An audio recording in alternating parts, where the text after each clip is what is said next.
America থেকে ছাত্রলীগকে কঠিন সতর্কবার্তা দিলেন ব্যারিস্টার সুমন। ছাত্রলীগের পক্ষে কথা বলছি, যে ছাত্রলীগের কারণে রক্তক্ষরণ হচ্ছে বলছি, তাদেরকে আরেকটা কথা আমি বলতে চাই। আপনারা এখানে আরো দুইজন মানুষ আছেন যারা এই লাইটের ভিতরে নাই, তারা এই লাইট থেকে বেরোয় গেছেন, অথচ তারাও কিন্তু হারুন সাহেবের চেয়ে কম দায়ী না।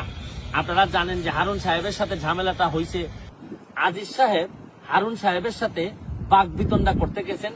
তখন উনি কি করলেন, উনি মহামান্য রাষ্ট্রপতির সহকারী একান্ত সচিব হয়েও তার মনে হয়েছে যে ছাত্রলীগের কিছু নেতাদেরকে নিয়ে যেতে হবে ওনার শক্তি বাড়ানোর জন্য। উনি কিভাবে ছাত্রলীগরে এইভাবে ব্যবহার করতে পারেন?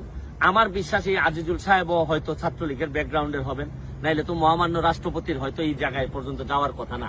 কিন্তু উনার কি একবারও বুক কাঁপলো না যে আমি কিভাবে ছাত্রলীগের এই দুধ বাত পলা ছেলেদেরকে, যারা জীবনে এই মাত্র শুরু করছে, তাদেরকে কিভাবে আমি নিয়ে যাই এই ছাত্রলীগকে কি এইটা ব্যবহার করার জন্য, যে আপনি কোনো ধরনের ঝামেলা হইলে ছাত্রলীগকে নিয়ে যাবেন?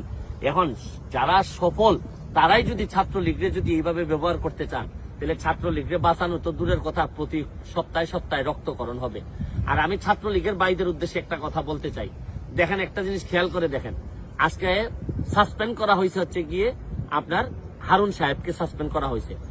আপনারা আমরা কেউই জানি না তারা ভবিষ্যতে কোথায় যাবেন, কিন্তু যে ছাত্রলীগের ছেলেরা মার খাইলো, তারা এই যন্ত্রণা নিয়ে বিসিএস তো দূরের কথা, এই ছেলের তো এই ছাত্রলীগের সাংগঠনিক সম্পাদক বা যারা যারা মার খাইছেন তাদের তো এখন জীবন চালানোই কঠিন হয়ে যাবে।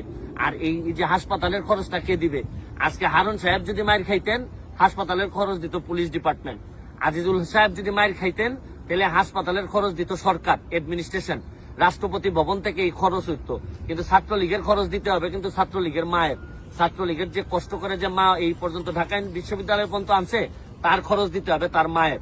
এই জন্য আমি ছাত্রলীগের ভাইদেরকে বলবো যে কোনো কেউ ডাকলেই চলে যায় না, কারণ আপনারা দেখছেন তো যে ছাত্রলীগের যতই আপন আপন কথা বলেন, কিন্তু ছাত্রলীগের বেশিরভাগ মানুষ তার ব্যক্তি স্বার্থে যখন ব্যবহার করেন তখন কলিজাটা ফেটে যায়। আমি ছাত্রলীগকে বলবো যে পড়াশোনা করার সময় কিন্তু পড়াশোনা করা লাগবে, কারণ পড়াশোনা করে যদি ভালো করতে না পারেন, তাহলে ওই সারা জীবন মাইরি খাবেন আর এই পথে পথে ঘুরে বেড়াবেন, কিচ্ছু করতে পারবেন না। আমি শুধু আমরা হারুন সাহেবের বিচার যা হওয়ার তো যতটুকু হয়েছে এটার জন্য ধন্যবাদ জানিয়ে, তারা পুলিশ ডিপার্টমেন্টে থেকে যে ধরনের বিব্রতকর অবস্থায় পুলিশকে ফেলছেন, যে ধরনের বিব্রতকর অবস্থায় সরকারকে ফেলছেন, পুরাপুরি একটা ইনকোয়ারি হয়ে সবার সামনে আসা উচিত এবং ভবিষ্যতে যেন এই ধরনের ঘটনা কেউ ঘটাইতে না পারে, ছাত্রলীগকে যেন ব্যবহার করতে না পারে। এই ব্যাপারে যেন ছাত্রলীগের সভাপতি সেক্রেটারির কাছে আমার একটা অনুরোধ, যে ছাত্রলীগে আপনারা জানাই দিবেন যে কোনোভাবেই কোনো ভাই ডাকলেই যেন দৌড়ে চলে না যায়। আপনারা কোনো বিচারে থাকতে পারেন, সালিশে থাকতে পারেন, যেখানে অন্যান্য নেতৃবৃন্দ থাকেন, কিন্তু অমুক ভাই বললেই দৌড় দিয়ে বারডেমে চলে যেতে হবে, দৌড় দিয়ে এইসব জায়গায় যেতে হবে। আমি ছাত্রলীগের সভাপতি সেক্রেটারির কাছে বলবো এই বিষয়টা আপনারা যেন সামনে নিয়ে আসেন, ছাত্রলীগকে যেন এটা জানান দেন যে ছাত্রলীগ যে কোনো কাজে ব্যবহার করা যাবে না। ব্যারিস্টার সুমন কি আরো কখনো দেশে ফিরে আসবেন? আপনার কি মনে হয়? কমেন্টে অবশ্যই জানাবেন। আরো নতুন নতুন নিউজ আপডেট পেতে আমাদের চ্যানেলটিকে সাবস্ক্রাইব করে আমাদের সাথেই থাকুন।